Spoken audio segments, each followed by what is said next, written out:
Imunitatea e o chestie așa, e un termen, umbrelă, sub care sunt foarte multe entități. Dar putem în mare să împărțim imunitatea în două tipuri de imunitate. Imunitate născută, da? Este imunitatea de bază, primară, care este și foarte importantă, e cea mai importantă de fapt, și imunitatea dobândită, pe aia pe care o dobândim de-a lungul vieții. Acum, imunitatea născută se transferă de la mamă la copil, până când copilul începe să facă propria sa imunitate născută și ea este foarte, să zicem, nespecifică. Și vă dau câteva elemente pe care oamenii nu le consideră parte din imunitate, dar care sunt. Spre exemplu, pielea este parte din imunitatea noastră, este bariera care separă lumea exterioară de lumea interioară. Spre exemplu, e ciudat să-i spui unui om că pentru imunitate trebuie să se dea cu cremă hidratantă, dar crema hidratantă întărește imunitatea, pentru că îți întărește pielea și nu lasă pielea să aibă crăpături, microcrăpături prin care să pătrundă, să zic, tot felul de patogeni și să faci ciupercă la picior și să faci, să zic, alte boli infecțioase transmisibile prin piele. Imunitatea înnăscută despre care vorbim are multe alte mecanisme, de exemplu tot felul de enzime care se cheamă lizozomi, care se găsesc în lacrimi, de exemplu, și în salivă și sunt niște enzime care din start încep să mănânce din patogeni, să-i descompună ca să ne apere pe noi. Un alt element foarte important al imunității sunt bacteriile bune care locuiesc și pe piele, și în gură, și în intestine, în mare parte în intestine, care nu lasă bacteriile rele să se așeze, să se atașeze de noi și să crească. Deci e ca și cum, haideți să ne imaginăm un oraș plin de oameni buni, dacă în acel oraș tu plasezi un traficant de droguri, el nu o să supraviețuiască în oraș pentru că nimeni nu o să cumpere droguri de la el. Pentru că orașul e plin de oameni buni care nu consumă droguri și nu încurajează criminalitatea. În schimb, dacă orașul respectiv are cartiere părăsite, unde nu ajunge poliție, unde se întâmplă tot ce vrei să se întâmple, are șomaj, dacă orașul nu plătește bine oamenii, atunci un traficant de droguri poate să-și creeze propria rețea de droguri și să fie absolut imposibil să o mai scoți din oraș pentru că o să corupă fiecare instituție, de la poliție până la primărie, până la jandarm și așa mai departe. Deci e foarte important ca acest oraș plin de bacterii și de microbiom sănătos să fie optim, astfel încât răufăcătorii să n-aibă loc aici. Și există celule care se ocupă de imunitate, care se cheamă fagocite și fagocitele sunt efectiv celule care mănâncă bacterii și virusuri. Pur și simplu sunt niște celule care ajung la fața locului când apare o inflamație undeva și încep să mănânce din virus și să fabrice mai departe cu ajutorul fagocitelor, să trimită informații către cealaltă imunitate despre care n-am vorbit, dar o să vorbesc acum, care se cheamă imunitate dobândită. Dacă imunitatea născută sunt polițiștii și jandarmii, imunitatea dobândită este formată din forțe speciale, din SRI, din ofițeri care informează, care caută informații, care trag cu urechea. Alea sunt forțe care răspund mai greu și această imunitate dobândită o facem fie prin trecerea prin boală, da? Deci din experiență, adică ca să ai niște servicii bune, ele trebuie să aibă experiență în a asculta grupări infracționale, de a prinde criminali, de a avea relații. Deci o imunitate dobândită trebuie să aibă aceste relații, are nevoie de timp și imunitatea dobândită se dobândește și prin vaccin. Asta este, să zic, cireașa de pe tort. Sunt complet conștient că oamenii sunt foarte sceptici și foarte dezgustați de ce a însemnat COVID, de ce a însemnat pandemia, pentru că lor li s-a impus cu forța de multe ori vaccinarea anti-COVID. Partea nasoală este că, ok, putem să lăsăm COVID-ul la o parte, dar partea nasoală este că pierdem această încredere în vaccinurile care există de ani de zile și care ne apără, de exemplu, de gripe. Da? Deci pentru gripă, tu poți să-ți folosești toată imunitatea despre care am vorbit până acum, dar concret pentru gripă există vaccin și e ca și cum ți-ai lua o asigurare. Adică pe lângă toate lucrurile despre care o să discutăm acum despre imunitate, tu poți să-ți iei o asigurare măcar pentru un virus pe care e aproape sigur că o să îl iei. E aproape sigur că o să intri în contact cu el. Și există această asigurare top care se cheamă vaccin antigripal și îți faci acest vaccin și cel puțin ești asigurat împotriva acelui virus. Dacă ne întoarcem la imunitatea născută și tot ce înseamnă aceste sisteme care sunt formați din lizozom, care sunt enzime care omoară bacterii, tot ce înseamnă microbiom, da, care nu lasă bacteriile rele să se cantoneze, tot ce înseamnă fagocite care trebuie să fie performante și suficiente ca număr ca să prindă bacteriile să se lupte cu ele. Există celule care se cheamă natural killer cells, care sunt niște celule care, pe lângă faptul că îți omoară, să zic, sunt capabile să omoare celule infectate, sunt celule care omoară inclusiv celule cancerigene. Adică imunitatea este și un mecanism împotriva cancerului. Un lucru care ne poate speria pe toți este faptul că în momentul acesta și eu, și dumneavoastră, și absolut orice persoană care ne urmărește acum avem, noi toți, avem celule cancerigene în corp. Diferența între noi și o persoană care face cancer, care cancerizează, să zicem așa, care face un cancer care crește, este faptul că acele persoane care fac cancer, acele celule, sau la persoanele care fac cancer, acele celule cancerigene scapă de sub controlul imunității și încep să se dezvolte anarhic. E important să înțelegem că toate aceste mecanisme trebuie întreținute optim pe tot parcursul anului, dar dacă vrem să nu răcim, dacă singura noastră preocupare este răceala, care este, să zic, ar trebui să fie cea mai mică preocupare, atunci trebuie să respectăm toate aceste elemente. Cumva ajungem la niște sfaturi care par foarte banale, dar vreau să trecem și prin aceste sfaturi și să înțelegem de ce ele ajută această imunitate până să ajungem la suplimente. Sfaturile despre care vreau să vorbesc sau lucrurile pe care trebuie să le facem ca să avem o imunitate optimă sunt somn, alimentație și gestionarea stresului. Haideți să facem un exercițiu, toți cei care ne ascultă, și cumva vreau să explic cum se gestionează stresul cu mintea, pentru că stresul de fapt este răspunsul minții tale la ceea ce se întâmplă, ce faci tu cu mintea ta, și putem să arătăm să facem un experiment în care să arătăm clar cum mintea poate să ducă la boală sau poate să ducă la sănătate. Haideți să facem un experiment. Dumneavoastră și oricine se uită și este într-un loc sigur în care poate să ia o pauză de 3 minute. Haideți să închidem ochii, dacă puteți să închideți ochii, și imaginați-vă persoana iubită. Oricine ar fi, poate să fie iubitul actual, poate să fie iubitul din liceu, poate să fie poate un părinte, de exemplu, poate să fie un copil, un frate, cea mai bună prietenă. Imaginați-vă în fața dumneavoastră acea persoană lângă care vă simțiți înconjurat de iubire și siguranță. Imaginați-vă că o priviți în ochi și totul e bine. Vă simțiți acasă, vă simțiți în deplină siguranță, vă simțiți iubit înapoi și dorit și, nu știu, poate vă luați în brațe cu acea persoană. Încercați să observați ce se întâmplă acum în corp. Da? Deci asta este o imagine pe care, efectiv, în mai puțin de 30 de secunde acum, doar printr-un simplu ghidaj, v-ați imaginat-o. Ceea ce simțiți în corp este, în primul rând, o mică secreție de dopamină. Acel calm și plăcut este datorat oxitocinei. Da? Oxitocina este un hormon care se secretă când suntem în siguranță, când suntem luați în brațe, când suntem îngrijiți, când suntem în prezența cuiva la care ținem. Plus serotonina. Serotonina este un hormon care se secretă din nou atunci când suntem acasă, când suntem în siguranță, când nu trebuie să ne mai luptăm, să alergăm după ceva. Plăcerea e dată și de dopamina care s-a secretat, care ne dă cumva această senzație de plăcut, nu doar de calm, ci și de plăcut. Apoi e posibil să ne dorim să fim cumva și atrăgători pentru persoana respectivă, oricine ar fi ea. Dacă este un copil, vrem să fim demni de a crește acel copil, demni de iubirea copilului respectiv. Dacă e un părinte, la fel. Dacă este, nu știu, o persoană iubită, de tipul partener iubit, atunci vrem să fim atrăgători pentru persoana respectivă și dorința asta este tradusă de vasopresină, un alt hormon care se secretă. Un alt hormon care se secretă și pe care nu-l simți, dar are un impact formidabil asupra noastră, este hormonul de creștere, care fix asta face.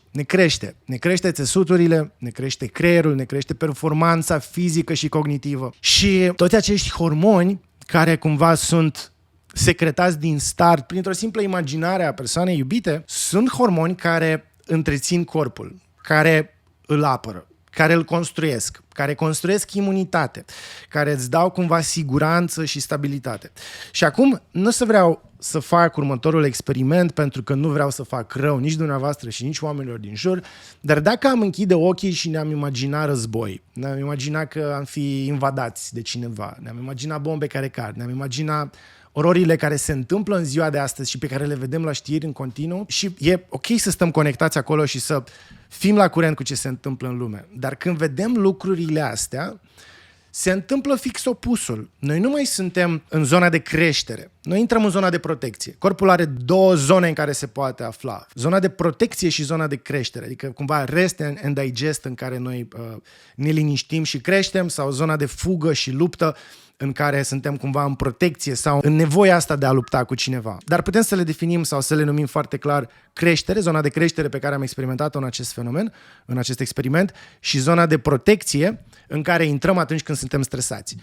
Dacă v-aș pune să vă imaginați lucrurile, să zic, nasoale despre care am vorbit mai devreme, ceea ce o să secrete corpul, el o să oprească secreția de dopamină, de serotonină, de oxitocină, de hormon de creștere, ele se opresc și apare secreția de cortizol și de adrenalină. Acești hormoni sunt bivalenți. Ei sunt buni când mergem la sală, când ne trezim dimineața și avem o creștere de cortizol, care calmează inflamația care s-a întâmplat pe timpul nopții, o să ajungem și la asta, care cumva pornește procesele metabolice în corp, îți dă un boost de energie dimineața chiar dacă n-ai mâncat. Adrenalina te face să fii mai activ, te face să treci ușor peste durere. Când se întâmplă scurt, pe moment.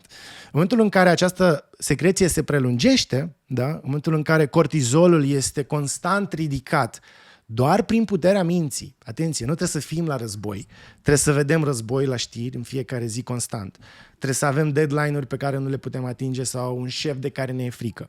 Trebuie să avem o persoană în casă lângă care nu vrem să stăm, lângă care ne este greu să locuim. Trebuie să avem, nu știu, o insecuritate financiară.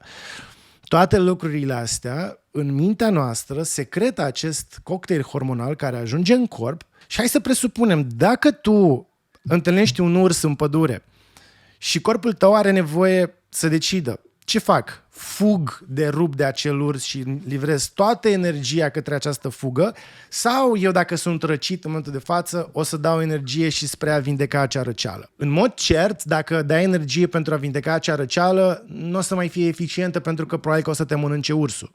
De aceea tu o să dirigezi toată energia spre fuga de urs. Și haideți să ne amintim în paralel momentele în care am fost răciți, să ne aducem aminte cât de moleșiți suntem și cât de lipsiți de energie suntem când suntem răciți. Pentru că imunitatea necesită enorm de multă energie atunci când tu răcești, când iei un virus și trebuie să boostezi toate elementele din corpul tău ca să vindeci acea răceală. Da? Deci tu ca să vindeci răceala aia, ție corpul îți lasă 5%. Cât să te ridici, să te duci la baie și să te întorci, să te pui în pat și maxim să rostești cuvintele, te rog, fă-mi și mie un ceai că mă simt foarte rău. Asta e tot ce poți să faci, te pui în pat și ai adormit. Pentru că corpul îți dă efectiv o fărâmă de energie, tot restul se duce la imunitate și la construi imunitatea asta. Și dacă ne întoarcem înapoi și ne gândim la ce face cortizolul, el asta face. El zice, ok, tăiem imunitatea că nu avem nevoie de ea, trebuie să fugim de urs. Tăiem digestia, nu avem nevoie de ea, trebuie să fugim de urs, trebuie să dăm toată energia noastră la fuga asta de urs. Cortizolul se va duce la creier și o să... E foarte interesant cum în creier sunt diverse zone care răspund diferit la același element. Deci în creier o să fie în zona amigdalei, de exemplu, și în zona hipotalamusului, în zona asta centrală a creierului reptilian, creierul de reflex, de instinct care răspunde la stimuli periculoși. Acea zonă se va vasculariza, da? Acea zonă o să primească mult sânge pentru că ai nevoie de materie primă acolo, ai nevoie de oxigen acolo ca să ai o reacție rapidă, să fugi de urs, să reacționezi, să îți dai seama în ce copac trebuie să te urci, unde nu o să ajungă ursul. Da? Deci pentru astfel de activități, în schimb, același hormon o să scadă vascularizația în cortexul prefrontal cu care noi gândim rațional, cu care noi luăm decizii raționale, cu care noi, nu știu, simțim plăceri în viață raționale, cu care planificăm ce urmează să facem, ce urmează să mâncăm, care o să fie programul zilei, cu cine ne întâlnim. Zona asta o să fie inhibată și o să crească foarte mult vascularizația în zona care răspunde de instinct, de frică. De aici putem să ajungem la anxietăți, la depresie, doar din cauza unui stres cronic pe care îl trăim în fiecare zi prin deadline-uri, lipsă de somn, insecuritate financiară, traiul lângă o persoană care nu este potrivită față de tine. Cei mai importanți factori de stres sunt fix oamenii din jurul nostru cu care nu ne putem simți iubiți, cum am descris sau ne-am imaginat prima situație, da? În primul experiment, și trăim cu oameni care pentru noi, pentru, nu știu, vibrația noastră energetică, putem să o vedem cum vrem, sau pentru profilul nostru psihologic, oamenii aceia sunt nepotriviți și creează constant un stres. Și acum, ca să ne întoarcem la subiectul nostru, stresul este unul dintre principalele cauze pentru care imunitatea noastră este scăzută. Și acum imaginați-vă persoanele care se duc la farmacie și zic, vreau și eu suplimente pentru imunitate. Ok, există suplimente care în studii ajută puțin, o fărâmă, dar cauza principală a imunității slabe este de cele mai multe ori acest stres pe care îl creăm fix cu mintea noastră, prin lucrurile la care ne expunem, oamenii la care ne expunem, lipsa de timp pentru a cultiva acele, să zic, sentimente plăcute pe care mintea le poate cultiva, și toate astea ne mențin într-un stres, într-un nivel constant ridicat de cortizol, care asta e făcut să facă, să scadă imunitatea. Deci stresul ar fi probabil primul lucru pe care ar trebui să încercăm să-l gestionăm. Cum? Asta depinde de fiecare în funcție de ce factori stresori are în viața lui, dar primul pas este conștientizarea că acest stres constant, această alergare constantă îți omoară imunitatea. Pe lângă multe alte lucruri. Să ținem minte că imunitatea este și cea care ne apără de celulele canceroase pe care le omoară constant. Și atunci fiecare om cred că trebuie să-și pună întrebarea, băi, merită ce fac acum? Și răspunsul, de fapt, pe care l-am eu la ceea ce fac acum, pentru că poate unii au un job care li se potrivește și nu sunt stresați. Dar dacă tu ești super stresat la jobul tău, dacă tu ești super stresat lângă persoana cu care locuiești, întrebarea pe care trebuie să o pui este, merită acest stres constant, această imunitate scăzută, care, repet, care mă duce la răceală, asta e cel mai mic lucru, da? Dar care de fapt îmi dezechilibrează tot corpul, îmi dezechilibrează toate sistemele din organism, pentru că eu sunt în cortizol cronic ridicat, constant, mereu în fiecare zi. Merită, dacă merită, atunci poți să rămâi acolo. Dacă nu merită, atunci trebuie să îndepărtezi cauza stresantă. Asta e ceea ce trebuie să faci. Ce se întâmplă în somn, și asta a fost o descoperire intrigantă pentru oameni de știință, atunci când un grup de oameni de știință au început să analizeze oamenii somn noaptea, în somn, când dorm. Și au făcut următorul lucru, le-au pus niște branule pe care, în timp ce oamenii dormeau, fără să-i trezească, pe acele branule, deci practic niște căi deschise către venele lor, recoltau sânge la fiecare oră și analizau acei marcări din sânge, inclusiv marcării inflamatori. Și ce s-a observat este că nouă ne crește în somn foarte mult inflamația. Și a fost foarte ciudat, pentru că, din contra, somnul ar trebui să scadă inflamația. Somnul ar trebui să te relaxeze. Somnul este un moment în care corpul tău se odihnește. Și se pare că organismul nostru a găsit cel mai bun moment în care să-și exerseze imunitatea. Imunitatea înseamnă răspuns la patogeni. Și primul răspuns pe care tu îl ai când ai un patogen care te invadează, atenție, dacă nu ești vaccinat, dacă ești vaccinat, ai anticorpi care se duc la obiect, au distrus virusul, el nu te mai infectează. În schimb, dacă nu ai mai trecut prin boala respectivă și n-ai imunitatea aceea specifică, dobândită, nu ești vaccinat și prinzi pur și simplu un virus din acesta, o răceală banală, corpul tău semnalizează prezența acelui virus prin inflamație. Da? Deci corpul trebuie să inflameze zona în care virusul acela a pătruns și după aceea la locul inflamației e o semnalizare. Imaginați-vă o intersecție în care se întâmplă ceva, un accident, și o să vină mașini de pompieri, de poliție, ambulanțe, care toate o să aibă girofare. Girofarele alea de peste tot semnalizează inflamația și acolo vin alte forțe care încep să ajute. Aceste fagocite care încep să mănânce, tot felul de citochine care mediază inflamația respectivă.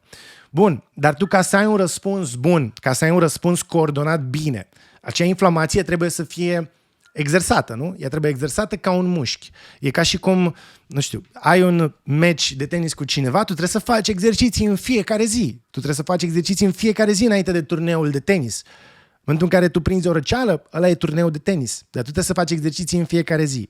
Și corpul a găsit cel mai bun moment în care poate să inducă inflamație în corp fără să-ți facă rău. Și momentul ăla este atunci când tu nu faci nimic cu corpul tău.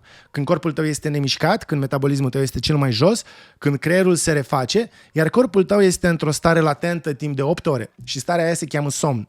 Deci corpul a găsit cel mai ingenios mod de a-și exersa propriile forțe de intervenție, și anume în timpul somnului. Și parcursul fiecărui ciclu de somn, noi dormim, avem nevoie de 5-6 cicluri de somn, fiecare de câte o oră jumătate pe noapte. În cadrul fiecărui ciclu de somn apare un răspuns inflamator care nu este cauzat de un invadator, ci este pur și simplu exercițiul corpului tău de a răspunde la o infecție.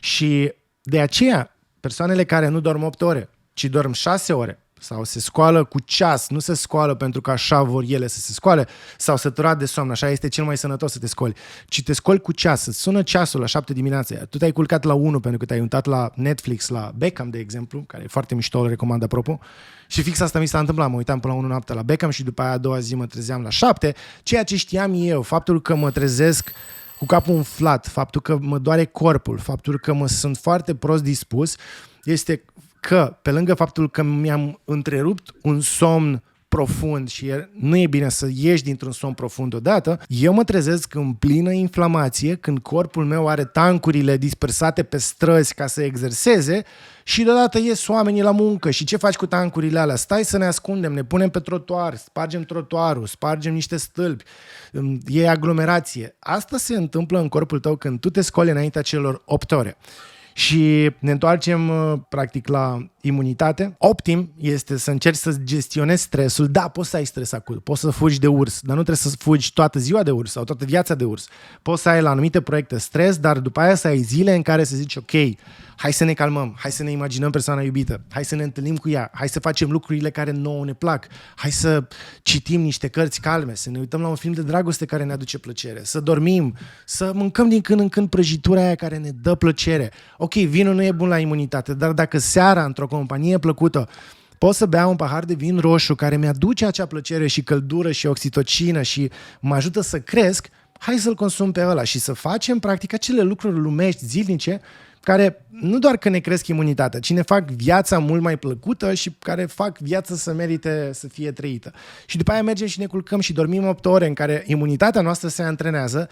La finalul zilei, dacă respectăm și partea de alimentație, care nu trebuie să fie decât variată. Și când vorbim de alimentație, regula numărul 1 și singura pe care ar trebui să o respectăm în alimentație este să mâncăm 30 de fructe și legume combinate, tipuri diferite pe săptămână. Adică la fiecare 7 zile, prin gura noastră și în stomacul nostru să fie intrat 30 de tipuri diferite de fructe și legume. Deci doar dacă îți faci o salată, deja ai 7 acolo, dacă îți faci o ciorbă, mai ai 7 acolo, poți să mai combini după aia câte un avocado, câte nu știu ce. Deci te duci la cel mai simplu magazin și deja ai luat struguri, mere, pere, o nectarină, un kiwi, o portocală, un gref, numai fructele de pădure, îți iei niște mure, niște afine, niște coacăze, niște cătine și deja ne-am dus ușor spre 15. Și pe astea le poți gusta într-o zi din ele. Dar dacă mănânci 3 într-o zi, 3 altă zi, 3 altă zi, 3 ori 7 deja ai 21 de fructe diferite pe care le poți mânca într-o săptămână. Și după aia dacă pui toate zarzavaturile, toate frunzele posibile din salate care sunt diferite, ceapă, usturoi, brocoli, conopidă, pătlăgele, morcov, o ciorbă cu de toate, cu cartofi și așa mai departe. Deja te duci, adică lejer poți să te duci în 50 pe săptămână. 30 pare mult, dar dacă le pui pe o foaie sau dacă te duci la un magazin, la un supermarket și începi să le numeri, o să vezi că vezi lejer mai mult de 30 pe care poți să le combini și să-ți faci mâncare astfel încât să ai toate aceste elemente. De ce? Pentru că fiecare legumă, pe lângă acele 5-6 vitamine pe care noi le vedem așa ca fiind esențiale, dar sunt esențiale pentru că de multe ori nu le facem noi și trebuie să le luăm din afară, pe lângă acele vitamine s-a descoperit că fiecare fruct, fiecare legumă are foarte mici elemente pe care noi încă nu le cunoaștem, care n-au încă o denumire, a căror scop nu este încă cunoscut sau efect în corp, dar dacă vorbim de usturoi, de exemplu, usturoiul, pe lângă, să zic, acele câteva elemente vedetă pe care le știm din usturoi, are peste 4100 de elemente diferite, chimic și ca structură, pe care, repet, nu le știm, nu știm ce rol au sau ce denumire au, dar este o abundență de elemente diferite care toate lucrează sinergic. Adică dacă tu ai mâncat o bucățică de usturoi care are 4000 de elemente și o bucată de brocoli care are alte 4000 de elemente și un măr și așa, tu aduci zeci de mii de alimente diferite în corpul tău care lucrează sinergic și care fac ceea ce trebuie să facă. În schimb, atunci când recurgem la suplimente, ele sunt un singur element izolat în laborator, care vine într-o doză mare și care de multe ori are nevoie de alte microelemente pentru a se, ca să funcționeze optim. Vă dau doar un exemplu pe care l-am citit acum câteva zile, un studiu care arată că atunci când iei vitamina D fără să iei magneziu, acea vitamina D, în momentul asimilării ei și transformării într-o formă activă, o să consume mult din propriul tău magneziu. Deci e posibil ca o persoană care are un magneziu ok în sânge și ia vitamina D, acea vitamina D să-i crească nivelul de vitamina D, dar să scadă nivelul de magneziu. E doar una din cele sute de interacțiuni care se pot întâmpla în corp și care îți pot face mai degrabă rău decât bine. Acum, suplimentele în mod cert funcționează și trebuie să facem o mare separare între suplimente tip vitamină. Vitaminele nu le-aș lua în afară de vitamina D, n-aș lua absolut deloc vitamine, doar când avem o carență clară, vizibilă clinic și medicul ne recomandă să luăm o anumită vitamină, și suplimente care sunt practic extrase din, de exemplu, există suplimente cu usturoi. Da? Usturoiul funcționează clar și există suplimente sub formă de capsule unde găsești usturoi deshidratat. E același usturoi care e deshidratat, pus în capsula respectivă sub formă de praf și e ca și cum ai mânca un usturoi. În mod cert e mai bine să mănânci un usturoi proaspăt, dar și ăla nu este departe ca beneficii de usturoi.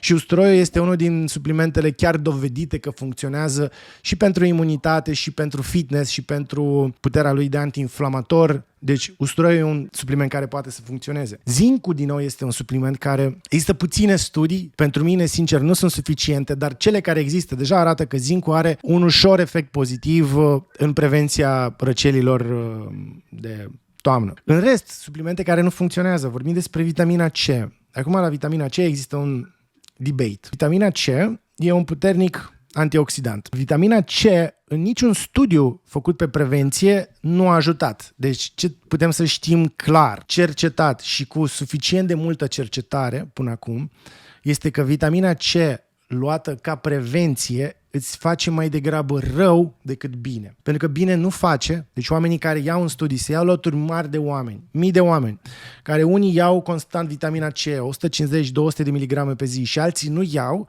rata de îmbolnăvire este absolut aceeași la toți. Absolut aceeași. Deci vitamina C nu te ajută să nu te infectezi. Ce s-a observat mai departe în unele studii este că atunci când ai o doză mai mare de vitamina C în primele zile, în primele momente de la simptome, adică te doare un pic gâtul astăzi și ai început să iei vitamina C în doze mai mari, unele studii zic că nu are niciun efect, alte studii spun că vindecarea este mai rapidă și poate să fie de la 6% mai rapid până la 25% mai rapid. 25% e considerabil, 6% este ca și cum n-ar fi nimic. Adică dacă ai răcit și iei vitamina C, te vindeci în 9 zile, dacă nu iei vitamina C, te vindeci și în 9 zile și jumătate. Există un debate anecdotic, e un debate pe care l-am, de exemplu, și cu dr. Cezar, care este, să zic, colegul meu de online în ce înseamnă comunicare medicală. El, de exemplu, spune că pe el vitamina C îl ajută și am avut discuții mereu, adică eu cumva am materiale în care spun, băi, vitamina C nu ajută, doctor Cezar zice, băi, ajută, lumea zice, băi, hotărâți-vă, ajută sau nu ajută. Noi, de fapt, vorbim de lucruri diferite. Eu încerc să le explic oamenilor că dacă iei vitamina C la farmacie ca să ai imunitatea bună, nu te ajută. Și același lucru îl spune și el. Ce spune el este că doze mari de vitamina C când ai răcit și iei 1 gram pe oră sau 1 gram la 3 ore, ajungând să iei până la 10 grame pe zi. Și din punctul ăsta de vedere, vitamina C are un profil de siguranță foarte bun, adică nu poate să-ți facă mai rău decât să îți dea niște simptome digestive. Anecdotic, el spune că pe el îl ajută și sunt oameni care spun, într-adevăr, mulți oameni care spun că, băi, dacă eu am răcit și încep să iau 10 grame de vitamina C în primele zile, mă vindec mai rapid. Cred că putem să luăm în considerare această anecdotă, adică faptul că oamenii aceștia confirmă că așa este. Limitarea și ceea ce nu-mi place este că nu există, din păcate, studii pe aceste doze. Adică ca să putem să spunem că în mod cert funcționează, trebuie să ai un studiu în care să ai 20 de oameni care răcesc, unii iau supradoze de vitamina C, alții nu iau și să vezi un rezultat pozitiv, să vezi că ea într-adevăr se vindecă mai rapid. Deci singura totuși aplicare anecdotică a vitaminei C este în doze mari la început de răceală, despre care din punct de vedere științific nu putem să spunem că funcționează, dar sunt mulți oameni care confirmă că ea ar funcționa. Apoi, de exemplu, chinacea și vitamina D în studii par să n-aibă niciun rezultat în răceală. Și ne întoarcem la discuția de la început, faptul că oamenii caută cu disperare soluții în farmacii pentru a se ajuta în imunitatea lor, în a optimiza, să zicem, imunitatea. Aceste lucruri pot funcționa ca o cireașă de pe tort. Adică un tort, poți să-l mănânci și fără cireașa aia? Poți, e la fel de bun. Dacă pui o cireașă pe tort, e mai apetisant? Băi, un pic. Poate pentru unii da, pentru unii nu. Dar dacă tu servești la o onomastică doar cireașa, ai cum să o împarți la 10 persoane? Să se sature de tort? Nu. Suplimentul este fix cireașa de pe tort. Poți absolut la fel și fără el. Dacă pui cireașa pe tort, ok, poate că unul persoane o să le placă mai mult. Poate unul zice că dă și mie felia aia cu cireașă. Ok, e posibil să ai efectul ăsta. Dar dacă iei doar suplimente, e ca și cum ai avea doar cireașa fără tort. Tortul este să dormim 8 ore, să încercăm să gestionăm stresul, să înțelegem cât de mult ne afectează stresul și cât de mult orice gândim ne poate induce în sănătate sau în boală și să înțelegem că toate aceste microelemente trebuie în primul rând luat din alimentație, iar răspunsul la întrebarea, domne, noi ce mai mâncăm? Răspunsul este 30 de fructe și legume diferite în fiecare săptămână.